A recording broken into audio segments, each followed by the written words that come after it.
네, 정치여담 여담. 오늘은 진수희 전 보건복지부 장관, 최재성 전 청와대 정무수석, SBS 양만희 논설위원과 함께하겠습니다. 세 분 어서 오십시오. 네, 안녕하십니까? 안녕하세요. 네, 이태원 참사 특별법 합의로 협치의 불씨가 살아난 듯했던 국회가 다시 얼어붙었습니다.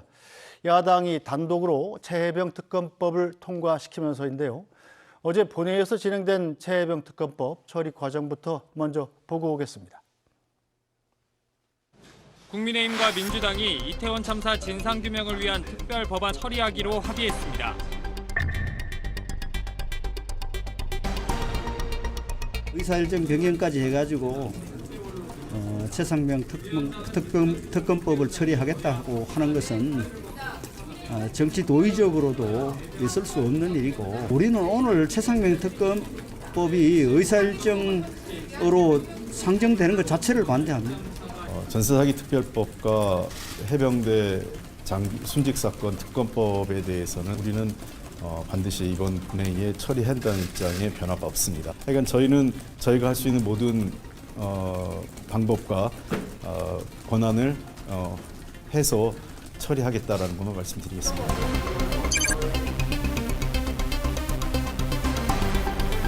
(21대) 국회 임기 내에 어떠한 절차를 거치든지 마무리가 돼야 되기 때문에, 그래서 제가 여러 가지로 고려한 끝에 표결 처리하도록 하겠습니다.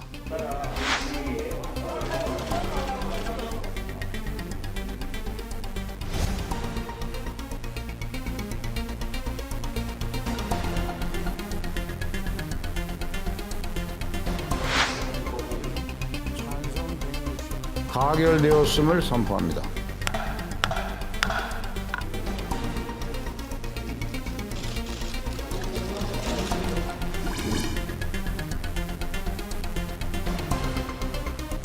민주당의 특검법 강행 처리는 최상병의 안타까운 죽음을 이용해서 정치적인 목적으로 악용하려는 나쁜 정치입니다. 일방 처리된 특검법이 대한민국을 혼란에 빠뜨리는 사례로 남을 것이란 우려가 큰 만큼 대통령실은 향후 엄중하게 대응할 것입니다.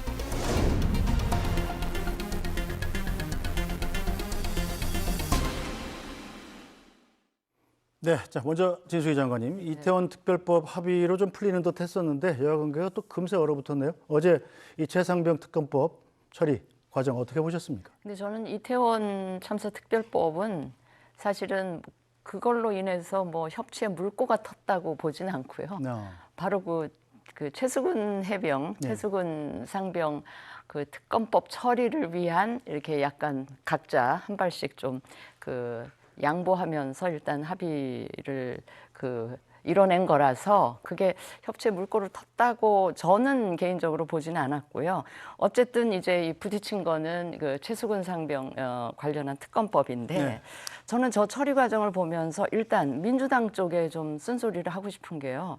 국회의장을 뭐 거의 공포 분위기를 조성하면서 압박 수준을 넘어서 거의 겁박하는 그런 수준까지 몰아갔다는 게 굉장히 유감스럽게 봤고요.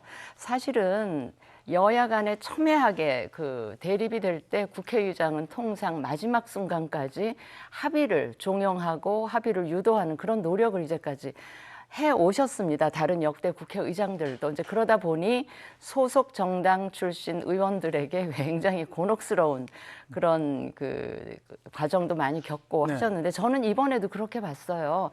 물론 해외 순방 일정도 일정이지만 마지막 순간까지 어떻게든 합의를 해보라, 합의를 유도하려고 노력을 하셨던 상황인데 그걸 민주당 의원들이 저렇게까지 압박할 일이었나, 이런 생각이 들고요.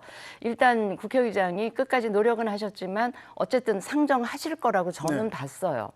그렇다면 제가 이제 국민의힘 의원들에게 조금 아쉽게 생각하는 부분은, 이게 마지막 임시 국회잖아요. 그러면 하여튼 표결 결과에 관계없이 뭐 수적으로 열세니까 국회의장이 상정할 수도 있다라는 상황에 좀 대비해서 반대 토론을 할 수 있도록 저는 준비를 했었어야 된다. 반대 토론을 통해서라도 이 특검법이 국민의힘이 생각하는 어떤 그 말이 안 되는 부분이라든지 독소 조항이라든지 나쁜 선례가 될 수 있는 이런 부분들을 국회 본회의장 안에서 반대 토론을 통해서 정말 열심히 국민들에게 전달하는 그런 노력을 마지막 순간까지 보였어야 되는 게 아닌가. 근데 이 국민의힘은 지금 총선 이후에 상임위가 열려도 퇴장, 본회의가 열려도 퇴장. 그러니까 너무 무기력한 모습을 국민들께 보여드리면서 그 결과에 대해서 자꾸 민주당을 뭐라 그러죠? 입법 독재 뭐 이렇게 저는 입법 독재다, 입법 주도다. 이거는 국민들이 그렇게 판단하고 받아들이도록 그렇게 비판하시도록 그렇게 뒀어야 되는데 국민의힘 입으로 자꾸 그런 얘기를 하면 국민들이 비판을 하려고 그러다가도 주저하게 되는 그런 부분들이 있거든요. 그래서 제가 어제 국회 그 장면을 보고 민주당 쪽에서는 그런 좀 안 좋은 생각이 들었고요. 국민의힘 의원들에게도 좀 아쉬운 점이 있었다 하는 말씀을 드립니다. 네, 최재성 수석님. 일단 국민의힘 쪽에서는 이 홍익표 원내대표와 이 김진표 국회의장이 윤재욱 원내대표를 속였다 뭐 이렇게까지 얘기를 하더군요. 자, 민주당으로서는 이 최상병 특검법을 반드시 어제 통과시켜야만 되는 이유가 있었던 겁니까? 저는 있었다고 보고요. 그 최상병 특검법의 그 또 다른 이제 본질이라고 하면 대통령의 거부권 남발이거든요. 그게 있는 겁니다. 그래서 대통령이 총선 참패 후에 정말 1mm도 변하지 않았어요.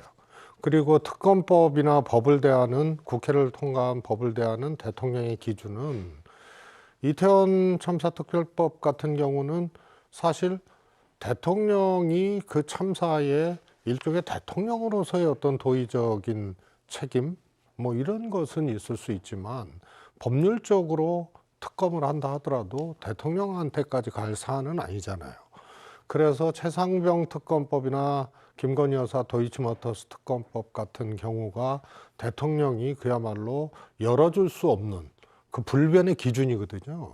이게 이번에도 또 확인되는 과정들입니다.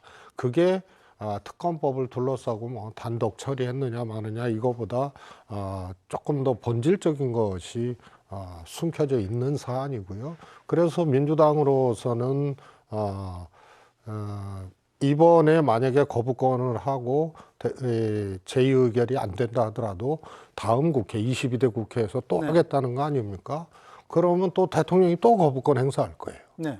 그래서 이런 과정들을 전체적으로 놓고 또 국민 여론도 높고 이런 사안에 대해서 좀 종합적인 대응, 종합적인 관리 이런 차원에서 이번에도 특검법 처리는 불가피했다 이렇게 봅니다. 자, 진수희 장관님, 어제 표결 과정에서 국민의힘 의원들이 전부 다 퇴장을 했는데 김웅 의원만 혼자 남아서 찬성표를 던졌단 말입니다. 이건 어떻게 보시나요? 그 김웅 의원, 다른 의원들이 못하는 일을 사실은 한 거죠. 엄청 지금 대한민국 국회나 정당의 분위기로 봐서는 굉장히 용기를 낸, 뭐 그거 가부간 가치 평가를 하기 전에 굉장히 용기 있는 그런 그 행동이었다고 보는데 아마 이제 뭐 그런 말씀도 하셨다 그래요. 대통령과 헤어질 결심을 해야 된다, 여당 의원들이. 그거는 아마도 이런 거 것 같아요. 우리 그 대한민국 헌법에 분명히 명시된 규정이 있습니다. 그 국회의원들 개인은 독립된 헌법 기관이다. 그렇죠. 예. 그렇기 때문에 그런 역할이 그 대통령을 뒷받침해야 되는 그런 집권당의 의무나 역할보다는 우선돼야 된다라는 그런 헌법적인 가치에 부합하는 행동을 했다라고 아마 김웅 의원 자신은 그렇게 판단하고 했을 것 같다는 생각이 들었습니다. 자, 양문의 논술은 그런데 이제 안철수 의원이나 조경태 의원 같은 경우는 그동안 이 최상병 특검법에 대해서 찬성 입장을 밝히지 않았습니까? 그런데 어제는 표결에 참여하지 않고 그냥 퇴장했다고요? 안철수 의원 그랬죠. 조경태 의원은 입장이 좀 바뀐 것 같고요. 안철수 의원은 특검법안에 찬성하는 입장이었는데 어제는 당에서 이렇게 전체적으로 반대하는 상황 같으면 나가는 게 맞다라고 얘기를 하면서 나갔다고 합니다. 이달 말에 재의가 있을 때 무기명 투표이기 때문에 그때 어떻게 할지는 알 수 없죠. 그 투표소 안에서 있는 일은 알 수가 없습니다. 그렇지만 뭐 본인의 소신이 그렇다고 한다면 뭐 찬성할 가능성은 있겠습니다. 문제는 제2 과정이 이제 무기명으로 돼 있기 때문에 어제 의원들, 국민의힘 의원들이 나가면서 이번에 그냥 나가자 뭐 이런 얘기를 했다는 보도가 있습니다. 그래서 낙선한 의원들 중에서 과연 다음번 제2 표결을 할 때 본회의에 얼마나 성실하게 출석할 수 있을 것이냐, 이 부분에 대해서 국민의힘 특히 이제 다음 원내대표로서는 그런 의원들을 잘 챙기는 게 중요한 숙제가 된 그런 상황인 것 같습니다. 네, 자, 국민의힘은 본회의 중에 최혜병 특검법을 직권상정한 김진표 국회의장에 대해서도 비판에 나섰습니다. 김진표 의장의 어제 보여준 그 의사진행 행태들이 상당히 좀 부족하다 이런 생각을 합니다. 왜냐하면은 국회라는 것은 과거에 민주당이 그 소수당일 때도 여야 합의 처리해서 이렇게 특검법 같은 경우는 처리된 경우들이 많이 있었거든요. 네. 그래서 저는 이번에 또 김진표 의장은 그 박지원 당선자로부터 아주 모멸감 있는 그런 쌍욕을 들었지 않았습니까? 그렇습니다. 혹시 아시죠? 개 XX 이런 얘기를 듣고 나서 바로 이렇게 처리하는 걸 보고 참 의장으로서의 의사 진행이 상당히 좀 부족하지 않느냐 이렇게 저는 봤습니다. 네, 최재성 수석님. 일단 김진표 의장으로서는 뭐 당 안팎에 상당한 강한 압력을 받았던 건 맞는데, 자, 그렇다면 어제 직권상정을 한 것이 이 압력에 굴복한 것입니까? 아니면 소신껏 판단한 것입니까? 두 가지 측면들이 다 있거든요.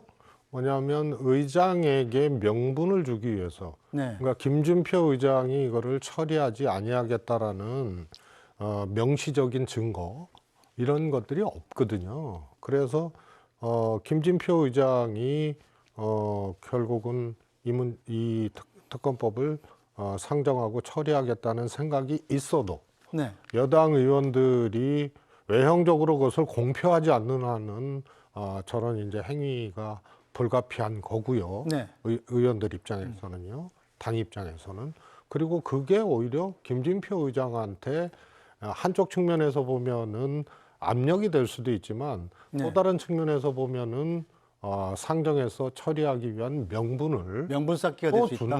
주는 그런 과정이기도 하거든요. 그래서 양 측면이 다 있다고 봅니다. 네, 자, 진수희 장관님, 이 김진표 의장과 민주당을 계속 국민의힘이 비판한다는 건 결국은 대통령실의 이 거부권 행사를 좀 지원하고 있는 거다 이렇게 볼 수 있겠죠? 그렇죠.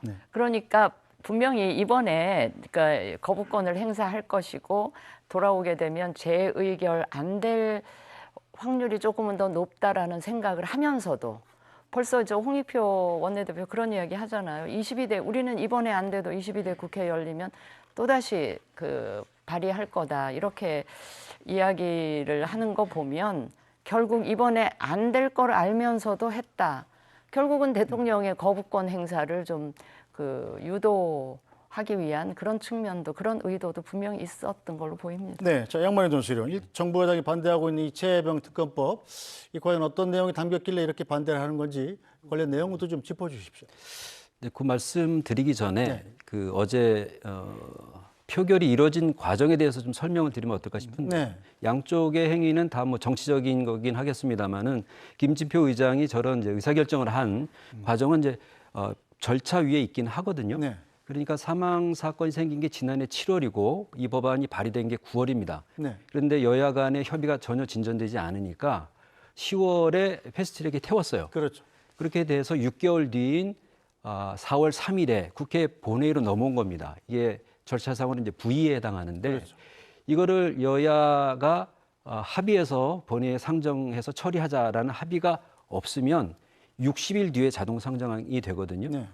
그러면 4월 3일 기준으로 60일이면 6월 초가 되는 거죠. 넘기죠. 그럼 21대 국회가 문을 닫는 상황입니다. 그러니까 뭔가 의사결정을 하긴 해야 된다라고 하는 게 이제 김진표 의장의 얘기고 그런 사정을 다 아는 민주당 쪽에서 그러니 이 법안은 그렇게 직권상정해서 처리하기로 하고 일종의 의사일정 변경 동의안을 낼 테니 그때는 국민의힘에서 예전에 했던 것처럼 나가면 되지 않냐 얘기를 뭐 어제 오늘 한 얘기는 아닙니다. 계속 그렇죠. 해왔던 것이고 그래서 절차적으로 보면 민주당이 원했던 그림대로 된 거예요. 그런 것이고 마지막으로 국민의힘에서 기대했던 게 이태원 참사 특별법안을 이제 보이콧하겠다라는 이제 얘기를 하긴 했었습니다. 그런데 그게 안 먹힌 거죠. 민주당 입장에서 보면은 이 특별법안이 이미 합의가 됐고 네.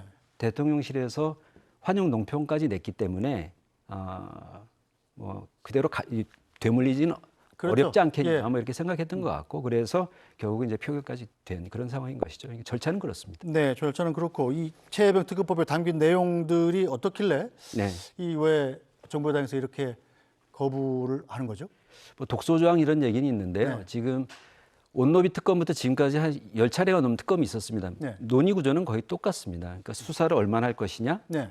특검을 누가 임명할 것이냐, 수사 대상을 어디로 할 것이냐 이런 것인데 지금 보시면 수사 대상에 대통령실이 들어가 있습니다. 그리고 이제 군 관련 기관, 경찰이 들어가 있고 특검을 변협이 추천해서 하는 4명 가운데 민주당이 2명을 추리고 그 중에 1명을 대통령이 이제 최종적으로 임명하는 과정이 있고요. 네. 피의 사실 외에 수사 과정에 대한 언론 브리핑을 할 수 있다 이렇게 되어 있습니다. 이게 국민의힘에서 이제 반대한 핵심적인 내용인데 네. 민주당에서 얘기하는 거는 뭐냐면 야당이 추천하는 후보를 특검으로 세운 거, 그다음에 언론 브리핑 모두 그 이전에 드루킹 특검이라든지 국정농단 의혹 특검에 다 있었다라는 것이고 주요하게 얘기하는 게 지금 공수처 수사가 진행되고 있는데 웬 특검이냐 이런 얘기인데 네. 이것도 국정농단 의혹 사건 때 그런 일이 있었거든요. 그렇기 때문에 전례가 있으니 가능한 일이다라는 게 이제 민주당이 반박 놀리고 그렇습니다. 네, 자 민주당에서는 과거 특검법이라 별로 달라진 게 없는데 왜 반대하느냐 뭐 이런 입장인데요. 진수희 장관님 어떻게 보십니까? 그러니까 내로남불이라는 거겠죠. 네. 그런데 저는 이제 공수처에 대해서 제가 그 말씀을 양쪽 다 해드리고 싶은 게 뭐냐면 민주당에서 만들었지 않습니까? 네. 공수처를.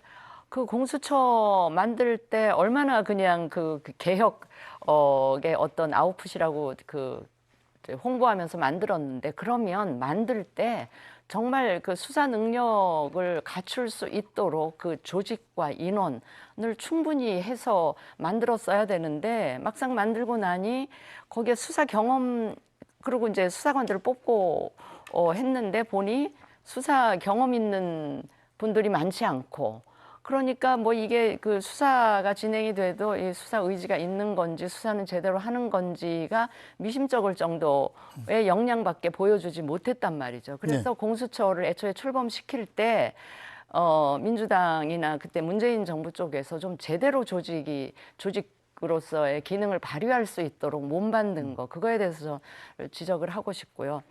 또 국민의힘이나 정부 쪽에는 지금 와서 공수처가 수사를 하고 있으니 좀 지켜보자 이렇게 얘기를 할 요량이었으면 사실은 공수처장이 지금 몇 달째 공석으로 있지 않았습니까? 네. 공수처장 공석을 길게 가져가지 말고 빨리빨리 임명을 해서 공수처가 뭐 적은 인력이라도 그 빨리빨리 좀 수사 진도를 낼 수 있었으면 지금쯤 수사 결과가 나왔을 수도 있지 않았겠나 싶어서 저는 이 공수처 수사 관련해서는 양쪽 다에 좀 지적할 점이 있다 이렇게 생각합니다. 알겠습니다. 자, 최혜병 특검법 통과에 나쁜 정치를 언급한 대통령실은 오늘도 마찬가지로 거부권 행사를 시사했습니다. 이에 대해 이재명 대표는 특검을 거부하는 자가 범인이다 이렇게 주장하며 압박에 나섰습니다. 기본적인 입장은 이제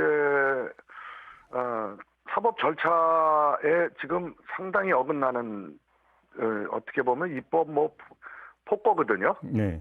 지금 경찰하고 공수처가 수사 중인 사건이거든요. 예.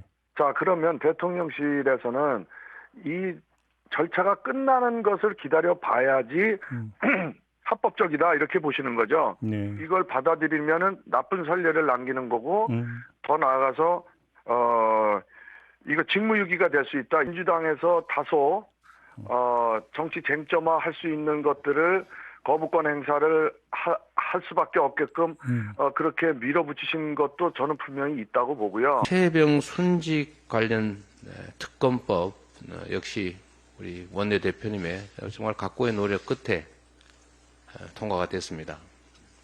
저는 윤석열 대통령님 그리고 여당이 거부권 행사를 하지 않을 것으로 믿습니다. 이거 저번 대선 경선 과정부터 지금까지 수년간 계속 대통령 후보부터 여당이 끊임없이 대내왔던 거 아닙니까? 수년간 지금 현직 대통령님부터 여당이 끊임없이 해왔던 말, 특검을 거부하는 자가 범인이다. 범인이 아닐 테니까 거부하지 않을 걸로 믿습니다. 네, 뭐 여기에 대해서 최재성 전 정무수석님, 홍철호 정무수석의 얘기 나쁜 선례가 될 거고 직무유기가 될 것이다. 최혜병 특검법을 받아들인다면요, 이렇게 얘기했습니다. 어떻게 받아들이십니까? 대통령 비서실장은 그 최혜병의 죽음을 네. 정치적으로 이용한다라고 네. 했고, 또 정무수석은 사법 절차에 반하는 나쁜 선례 이렇고 대통령이 거부하지 않으면 직무유기다라는데요. 저게 근거가 없는 얘기예요.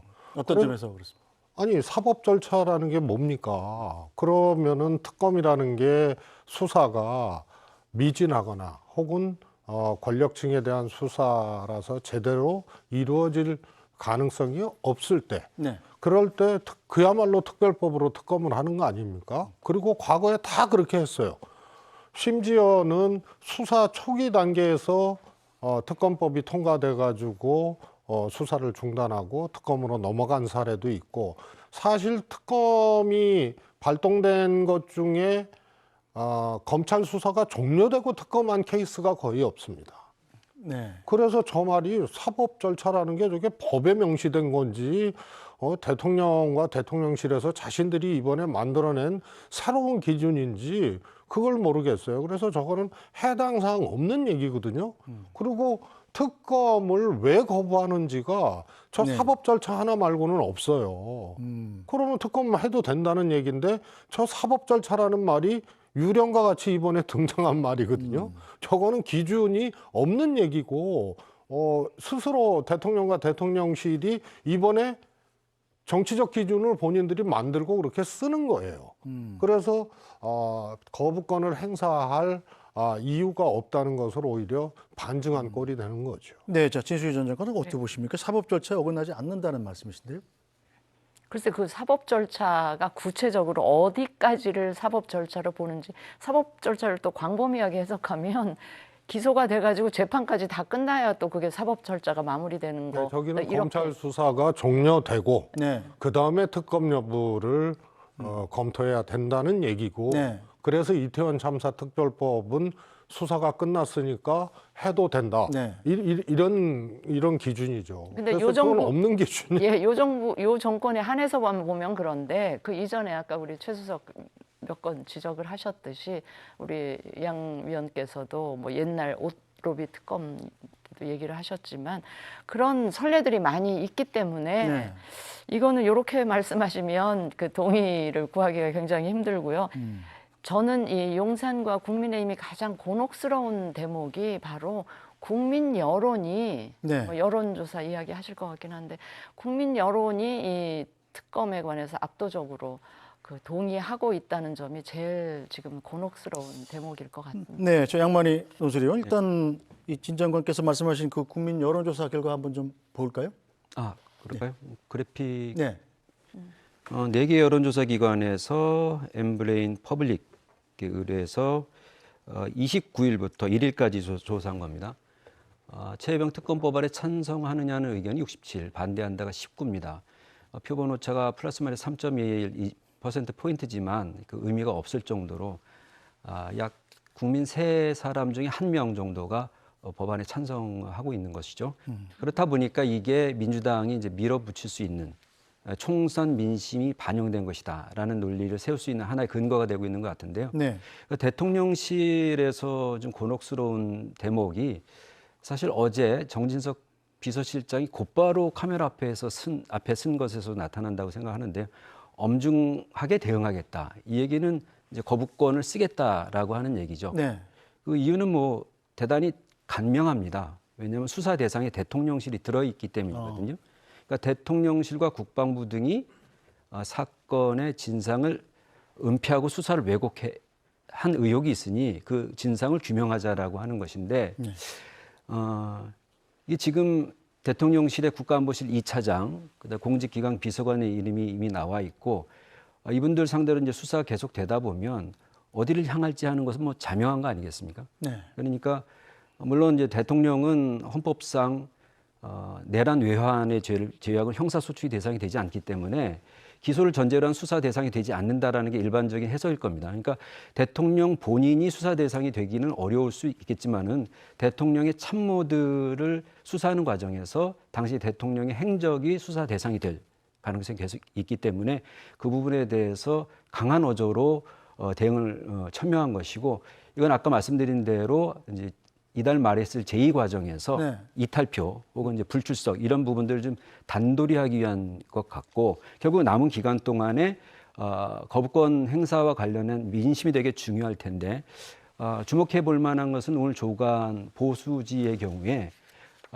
민주당을 규탄하면서도 거부권 행사에 대해서는 좀 신중할 것을 요구하고 있거든요. 왜냐하면 네. 국민 다수가 지지하고 있고 중요한 것은 대통령과 대통령실이 이해 당사자라는 점입니다. 네. 그렇기 때문에 거부권 행사하는 부분에 대해서 이전에 9번 거부권 행사할 때는 대단히 신중한 모습을 취했거든요. 네. 근데 어제는 대단히 이례적으로 네. 그런 모습을 보였던 것이죠. 네, 최혜성 수석님. 일단 정진석 비서실장의 어제 말로 봐서 대통령실에서 거부권을 행사하는 건 뭐 거의 기정사실화되는 것 같죠. 자, 그렇게 되면 법안이 다시 국회로 돌아오게 되고 국회에서 이 3분의 2 이상의 의원들이 찬성을 하면 재의결을 하게 되지 않겠습니까? 자, 그런데 지금으로서는 이 민주당 표가 좀 모자라기 때문에 여당에서 17표 이상이 이탈을 해야만 재의결이 됩니다. 안 그러면 폐기죠. 어떻게 예상하십니까? 이번 달로 이제 임기가 끝나는 21대 국회의원들이 표결을 하는 거 아니에요? 네. 그러면은 소위 말해서 출석하지 아니하는 의원들이 어느 쪽이 더 많으냐 이거에 달려 있는. 그래서 보통 마지막 국회는 전원 출석이 어렵잖아요. 자들 안 나오시는 분들이 꽤 예, 계시나요? 그래서 어느 쪽이 더 많이 안 나오느냐 이런 걸로 이제 재의결이 되느냐 안 되느냐가 기준이 될 것 같은 네. 그런 이 특이한 상황인 것 같고요. 좀 저는 이 정진석 비서실장의 그 말씀을 꼭 한번 다시 되새겨 보십사 하고 좀 말씀드리고 싶은데. 네. 최상병의 죽음을 정치적으로 이용한다. 뭐 비서실장 기준에서는 그렇게 볼 수도 있습니다. 그러나 이 대통령이 영토를 수호하고 국민의 생명과 안전을 책임지는 그야말로 국군의 통수권자이자 이 국민의 생명과 안전을 책임지는 그런 어떤 또 안보의 최정점에 있는 책임자거든요. 네. 그런데 병사가 죽었어요. 진상이 왜곡될 수 있고 과정에서 수사 외압이 있었어요. 그리고 법률 위반 행위가 있다는 의혹이 있어요. 그리고 현재까지 나온 걸로 보면은 상당 정도 그런 의혹들이 사실이구나 할 만한 그런 정황들이 계속 나오고 있는데 대통령은 사단장 편을 들었단 말이에요. 이런 걸로 어떻게 누가 사단장 할 수 있느냐? 이게 이제 규명돼야 될 이제 내용들이 지금 현재로서는 해병대 사령관의 주장이죠. 예. 그렇죠. 예. 확인된 건 아닙니다. 대통령의 경로로부터 만약에 이게 시작됐다면 네. 국가 안보와 그야말로 국군 통수의 대통령으로서도 꼭 보호하고 그야말로 해야 될 이 장병, 군인의 죽음, 이것이 제대로 진상규명되지 않고 수사 과정에서 외압이 일어나고 이런 것을 대통령이 오히려 방치하거나 혹은 조장을 했거나 그래서 일부 장성에 이 누가 사단장 할 수 있느냐 이것이 사실이라면 이거 규명돼야죠. 근데 대통령이 자신의 문제가 아니면은 아마 윤석열 대통령도 자신의 문제가 아니라면 이게 말이 되느냐 하고 그렇게 하셨을 거예요. 그러니까 대통령이 더더욱 지금 최상병의 죽음 자체를 더 왜곡하고 통수권자로서 꼭 해야 될 장병의 보호라든가 이런 것들을 대통령이 오히려 등한시하고 오히려 차버리고 있다. 이런 의혹을 더 받는 거예요. 그래서 대통령실은 적어도 최상병의 죽음을 야당이 이용한다. 이런 말을 안 들으려면, 이런 말을 할 자격이 있으려면은 최상병의 저 죽음과 수사 외압에 대해서 대통령부터 먼저 통수권자부터 이거 규명하자라고 나와야 되는 거죠.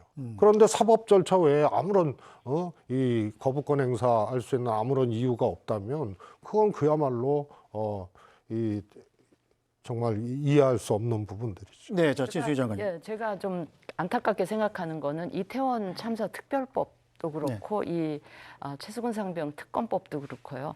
그 당시에 예컨대 이태원 참사가 일어났을 그때 정말 책임자를 제대로 고위급까지 문책을 했더라면 이 특별법 제정까지 저는 오지 않았을 거라고 보고요.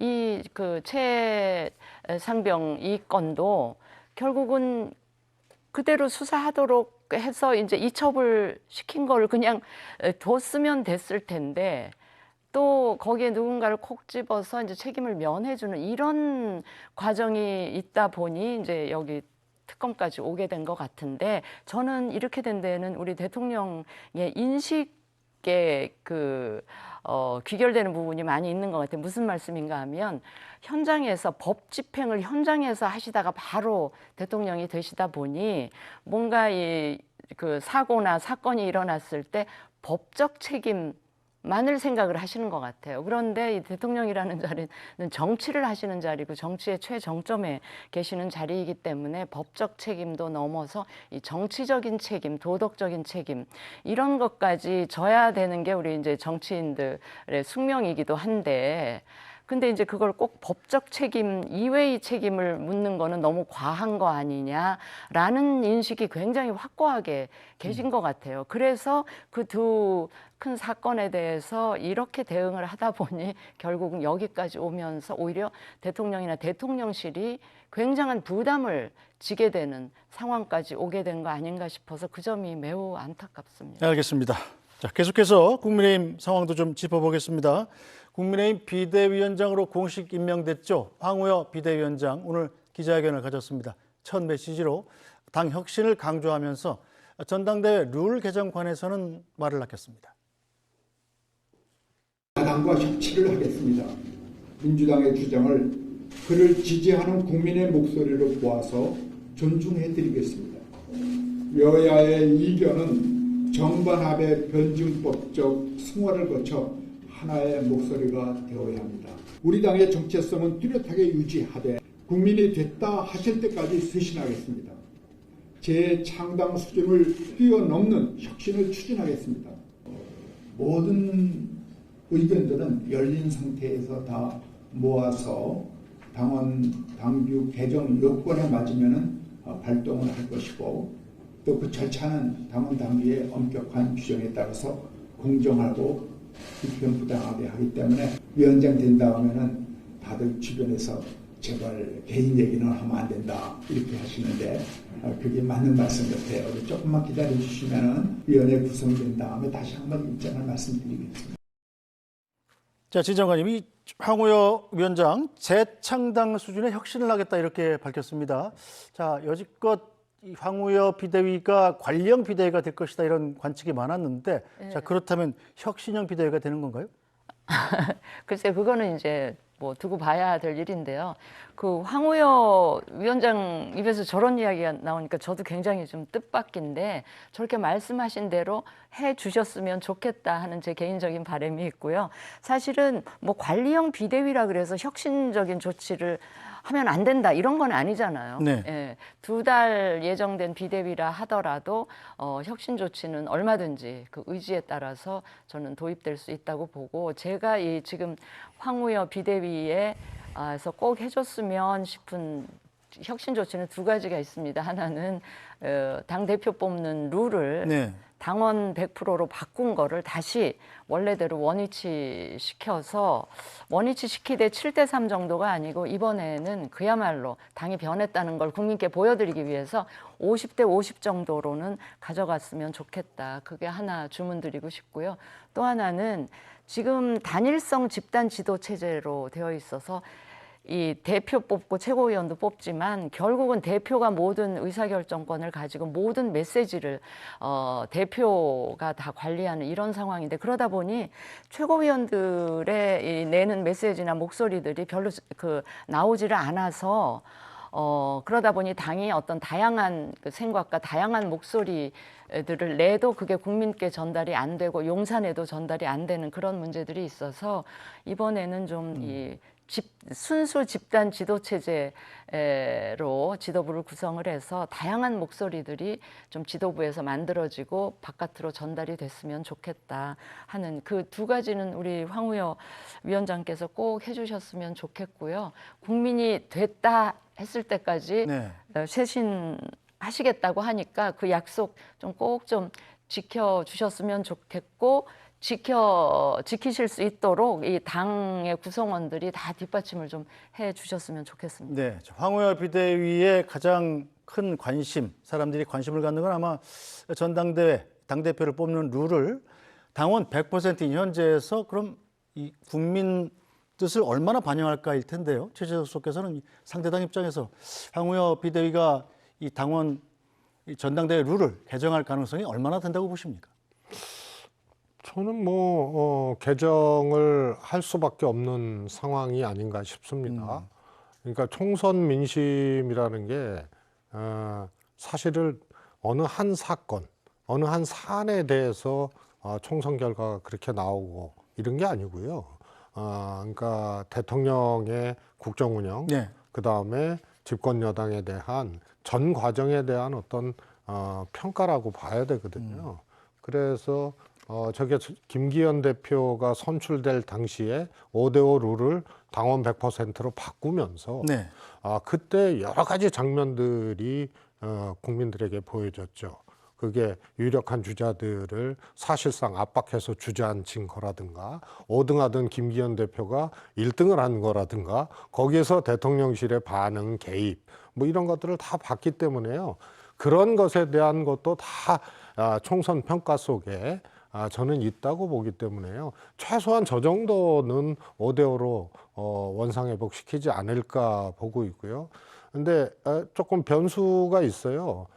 제가 보기에는 한동훈 비대위원장이 전당대회에 출마를 한다. 이렇게 되면은 그런 이제 가능성이 있다 그러면은 저건 또 변수가 있습니다.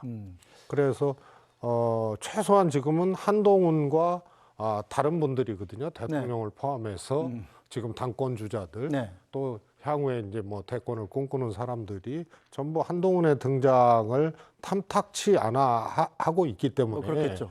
룰이 엉뚱하게 또 바뀔 수도 저는 있다고 봅니다. 엉뚱하게라면 뭐 어떤 쪽으로? 그러니까 한동훈 대표가 비대위원장이 당대표 출마하기 어려운 그런 걸로 룰이 바뀔 수도 있다고 봅니다. 그러니까 한동훈 비대위원장은 설령 출마 가능성을 본인이 염두에 두고 있다 하더라도 내색하고 미리 표명하고 이러기가 지금 어려운 상황이라고 보는 거죠. 네, 자 양만의 논술은 일단 룰 개정을 강하게 요구하는 쪽은 이른바 당권 주자로 거론되는 인물들 중에서 수도권 의원들이 대부분이죠.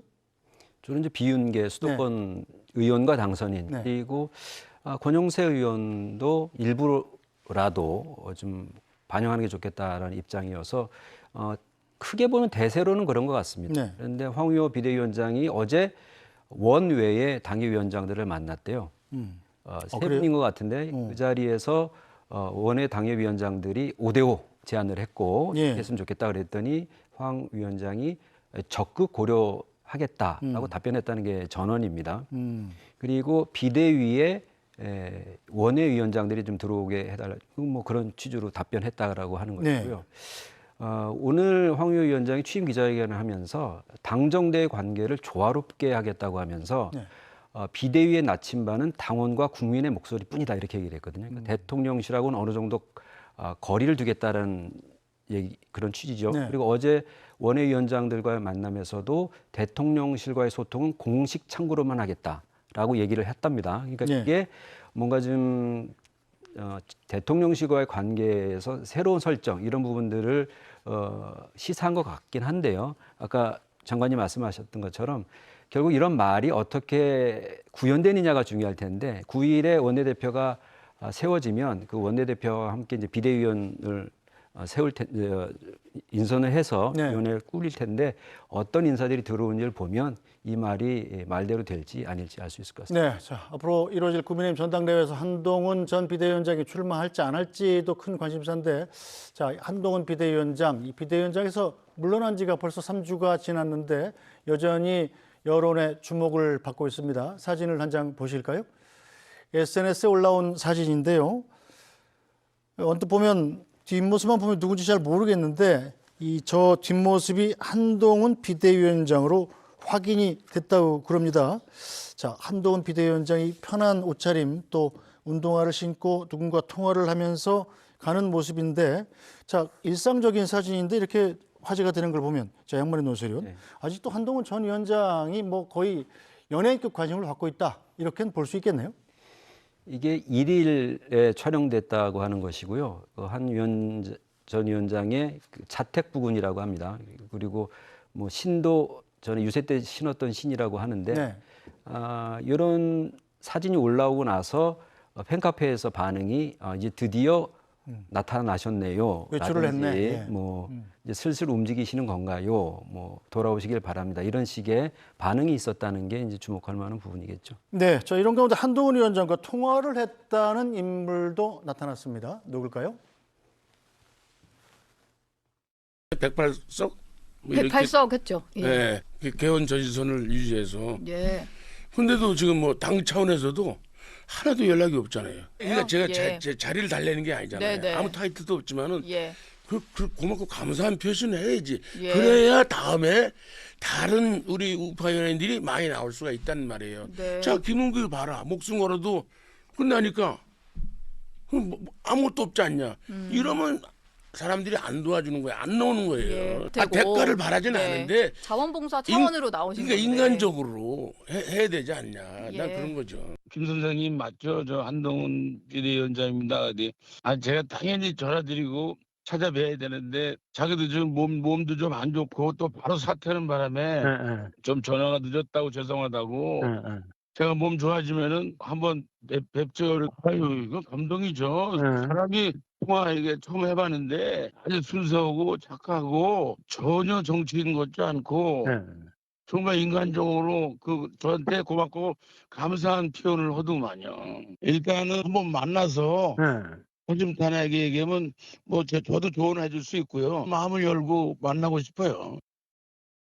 네, 진수희 전 장관님. 일단 한동훈 전 비대위원장이 김문국 씨한테까지 이렇게 전화를 걸어서 고생하셨다, 이런 안부 전화까지 드리는 걸 보면 일단 정치를 떠날 생각은 뭐 본인도 그렇게 없다 이렇게 얘기를 했고, 전혀 없죠. 그렇다면 이제 전당대회에 나올 가능성도 좀 있는 거 아닙니까?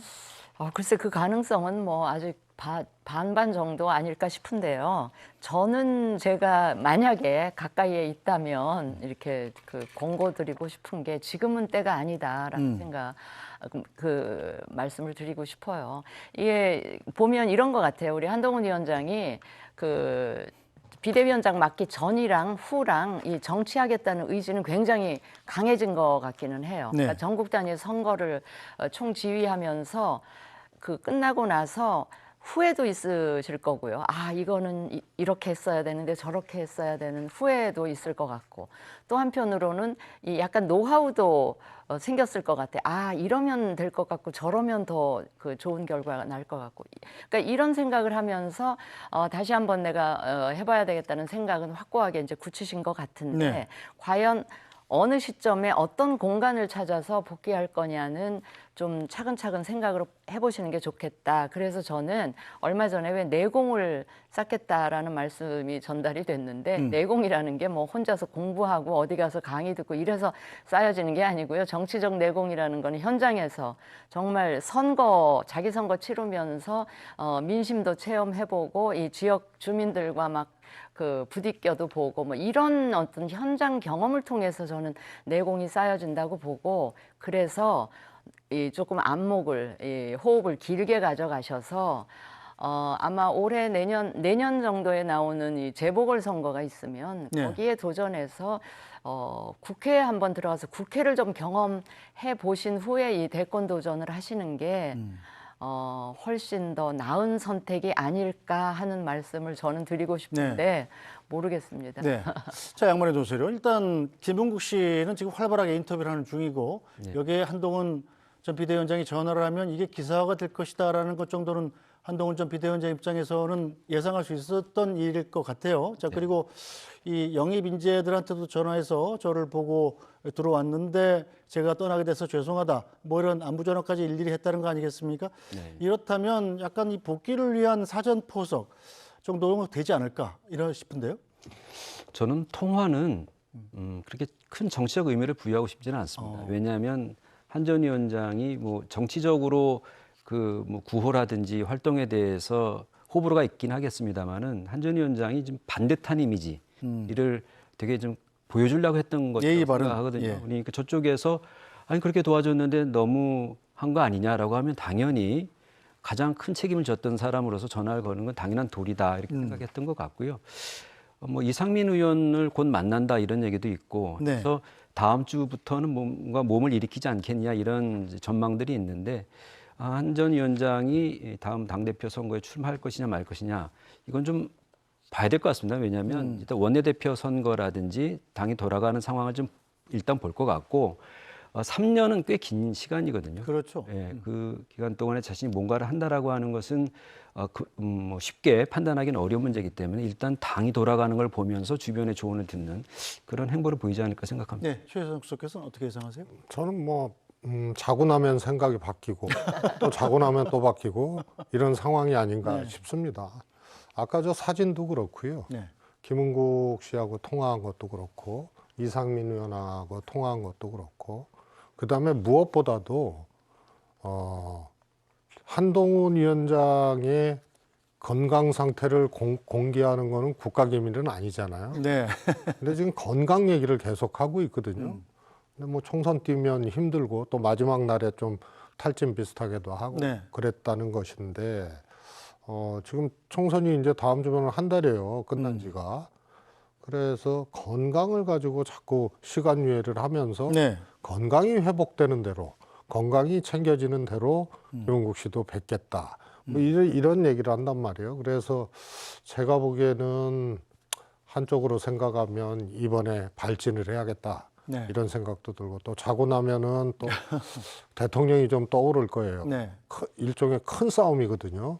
이걸 지금 바로 해야 되는지 이런 것이 시시각각 좀 변하는 상황이 아닌가 싶은데요.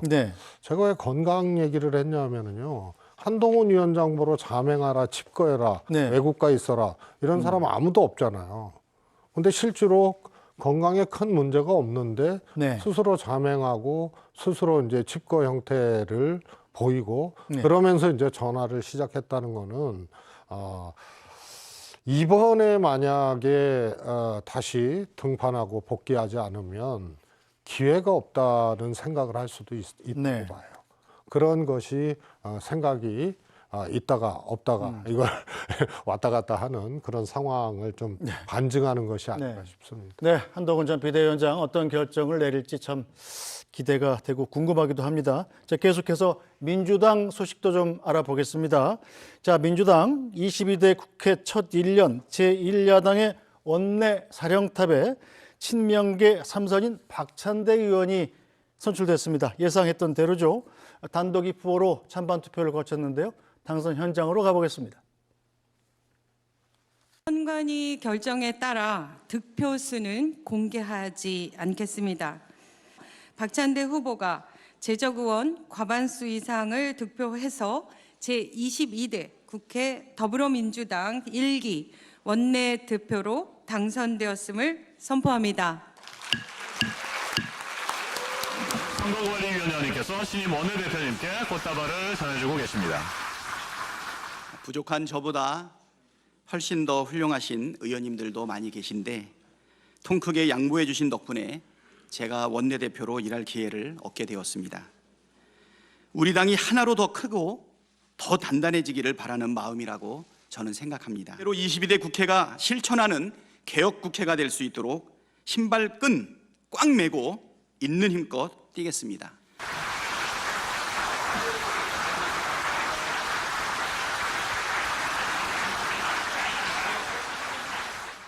네, 자 먼저 양만희 논설위원, 이 얼떨은 투표인데 단독 후보지만 이 도대체 몇 표 차이로 몇 표를 받아서 이겼을까 되게 궁금한데 네. 이게 공개하지 않아도 되는 겁니까?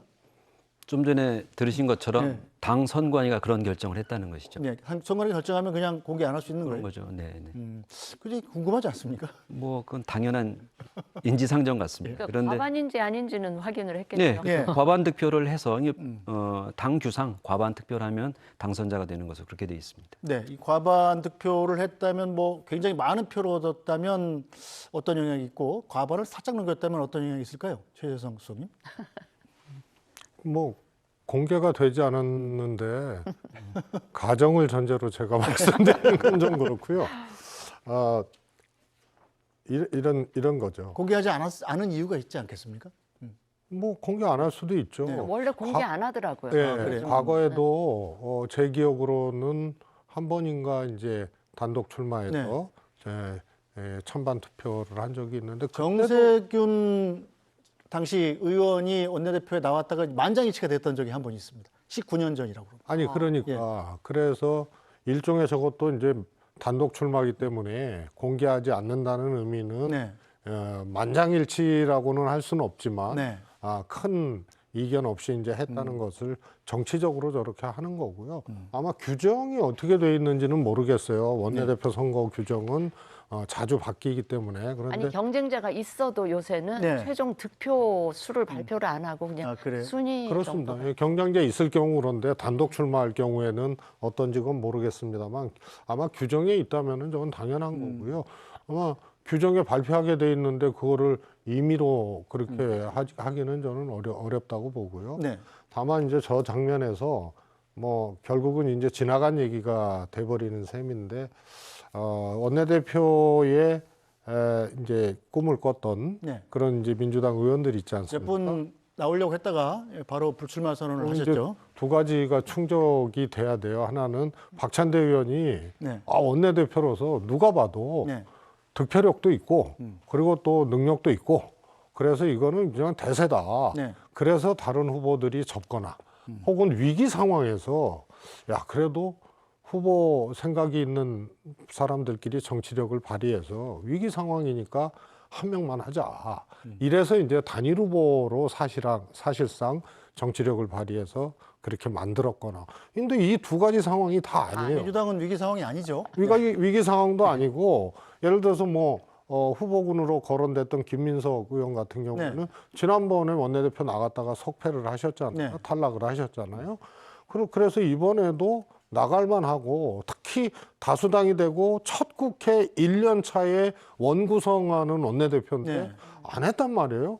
그런데 박찬대 의원보다 훨씬 이제 능력이나 득표력이 이제 처져서 그러면 접었구나. 정치적으로 저렇게 그냥 타협하고 끝났구나. 이렇게 하기에도 그건 아닌 것 같아요. 분명히. 석연치가 않아요. 그래서 아마 민주당사뿐만이 아니고 정당사에서 굉장히 특이한 지금 장면입니다. 저 같으면 오히려 이재명 대표의 최측근 아니에요. 박찬대 신임 원내대표가. 그러면은 이재명 대표면은 지금 절대적으로 소위 말해서 주류가 됐고 거의 빈틈없이 된 거 아니에요? 그렇죠. 반명이라고 하는 사람들은 그야말로 빈틈없이 이번에 탈락을 했고 그러면은 이런 상황에서 원내대표는 오히려 최측근을 의사가 있더라도 좀 물렸어요. 배제했어야 되지 않나. 설득을 해서 조금 자연스럽게 조금 출마를 하지 않게 만드는 그런 이제 정치력 이런 것이 민주당이나 이재명 대표에게도 조금 필요했었던 것 아닌가 이런 생각이 듭니다. 네, 진수희 전 장관께서 어떻게 보십니까? 일단 친명 체제가 대단히 강화된 것, 정말 최재성 수석께서 말씀하신 대로 빈틈없이 강화된 건 맞는데 네. 이게 오히려 또 민주당에 독이 될 수도 있다 이런 지적을 하시는 분들이 있더군요. 저도 마찬가지로 생각합니다. 이게 썩 그렇게 민주당이나 이재명 대표의 앞날에 그렇게 썩 좋은 징조만 갖다 줄 것 같지는 않습니다. 알겠습니다. 오늘 정치여담여담은 여기서 모두 마무리하도록 하죠. 진수희 전 보건복지부 장관, 최재성 전 청와대 정무수석, SBS 양만희 논설위원과 함께했습니다. 세 분 고생하셨습니다. 네, 뉴스 브리핑은 잠시 뒤에 돌아오겠습니다.